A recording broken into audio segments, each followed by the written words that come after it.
Yo, what's going on, guys? It's your boy Psycho, and I've got another Better Call Saul video for you all today. And in this video, I want to discuss a recent episode of Better Call Saul, which was, in fact, one of the most brilliantly written and most well-performed episode I have ever seen in a very long time. Now, the episode I'm speaking of is known as episode 305, or the episode titled Chicanery.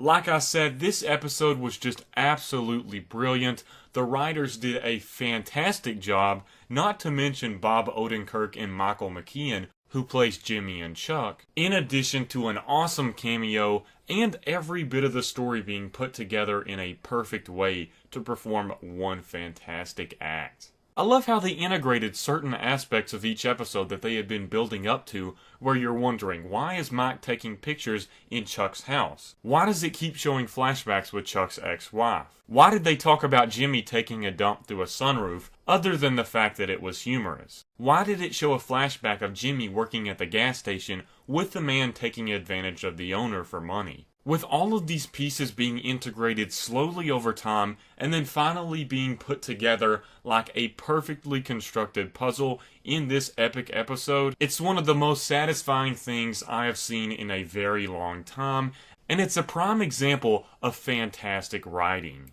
It makes the 2.5 seasons of Slow Burn a really worthy payoff, and it makes those seconds of every episode that we have watched prior to this worth it all. Now, I will say that it was worth it either way because all of it was entertaining, but it made it so much more worth it with this final result, and something that we really enjoyed seeing happen, which was Jimmy finally beating Chuck. At least that's what the outcome seems to be after the ending of that episode. Just to discuss another thing when it comes to fans discussing and talking about the quality of this show, usually when I see a really good Better Call Saul episode, I often see fans in comment sections saying, "This felt like Breaking Bad, this was a good episode." Or they say, "This episode was really good and it seemed a lot like when I was watching Breaking Bad." So oftentimes when this show is good, it is compared to Breaking Bad. However, I think this show can stand on its own without Breaking Bad. It doesn't need someone to compare it to Breaking Bad for it to be called good, because just like this episode we had right here, it was not very similar to aspects in Breaking Bad. Most of the episodes that get compared to Breaking Bad are the scenes and episodes that really have a focus on Mike and his storyline. However, with this episode, where it was solely focused on Jimmy and his experiences, which I thought was a great move, to finally make this payoff work and everything come together perfectly, you had to forget about Mike at least for one episode and focus on the storyline that had been building up for such a long time. So I felt like that was a fantastic move on the producer and writer's part. But back onto the topic, this represents the idea that Better Call Saul can stand on its own and be its own show, because this episode was not very similar to any events that have happened in Breaking Bad. There was more of a focus on these moments being integrated together, and it's really an episode that you can say, this was Better Call Saul. This wasn't like Breaking Bad. This wasn't like any other episode I've seen on television. And I think that's a really good thing, because it finally shows audiences we don't need Breaking Bad to carry this show forward. However, we're going to keep some Breaking Bad integration just because we enjoy the lore of this storyline and because it all comes together in that way. But there's also aspects of this show that are different, but it's still highly enjoyable, just like the events in Chicanery. And I thought that was very important to mention, because this really makes the show stand on its own, like I've mentioned many times. I thought it was also a good move to make this happen halfway through the season, and for one thing, it shows confidence with the producers and writers. They're not afraid to have a big episode mid-season, or somewhere that's not really known as having a big episode, such as not a premiere or not a finale.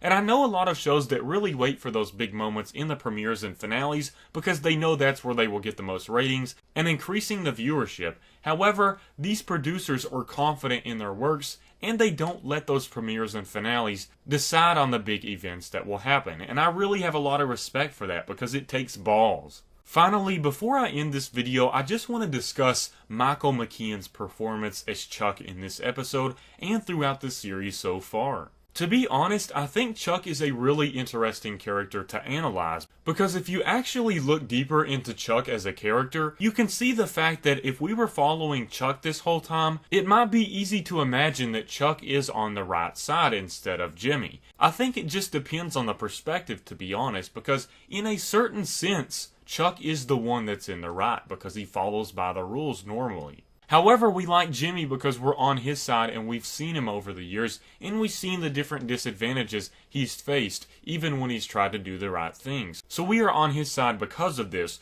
but there is a certain vein to this character known as Chuck where you can kind of understand the fans that would be on Chuck's side rather than Jimmy's. So it's an understandable perspective, but everybody loves Jimmy. Michael McKean did a fantastic job as Chuck over the past 3 seasons, and especially in this episode. I loved the slow zoom on Chuck as it slowly showed him unraveling and going loose with his final speech at the end. That performance just really gives you goosebumps, and it's like, holy crap, I cannot believe this guy did such a great job on acting in that part. One of the most ironic and craziest things about that scene is everything that Chuck is saying, it's all true, but how he is saying it and how he lets it out makes him look like he's crazy, or he's at least making it up. And I really think that's interesting because he's telling the truth there, but nobody is really believing him except for Jimmy, and the rest of the people are thinking he's finally showing his true colors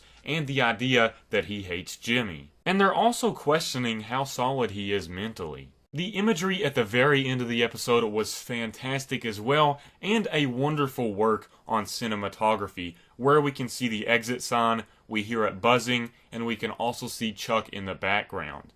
This exit sign has a double meaning in my opinion, because you can look at it in the sense of electromagnetism and how it affects Chuck and the issues with that. But it's also a great example of symbolism in my opinion, because it shows exit. This is where the road ends here on Chuck's journey to mess up Jimmy's life.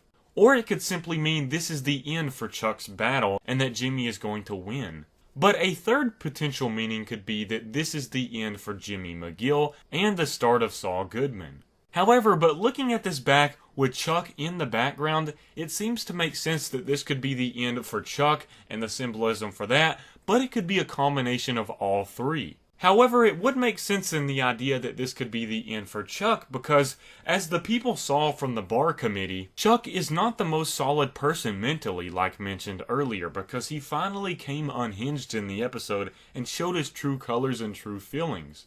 And in my opinion, that is going to make them question how moral Chuck actually is and what kind of person Chuck is, mentally and physically. So this could have an effect on his law degree, and I don't know if this would necessarily happen, but it's a potential outcome. So this exit could mean a lot more things than you may think initially. Now back onto the first basic interpretation for what this exit sign means. I think this is interesting as well because not only does it show the electromagnetism or whatever that is, that coming from the sign and affecting Chuck as he's looking at it and thinking about it, but the exit sign also represents that being the cause of the end of the road for Chuck when it comes to that issue, and it reminds him of that.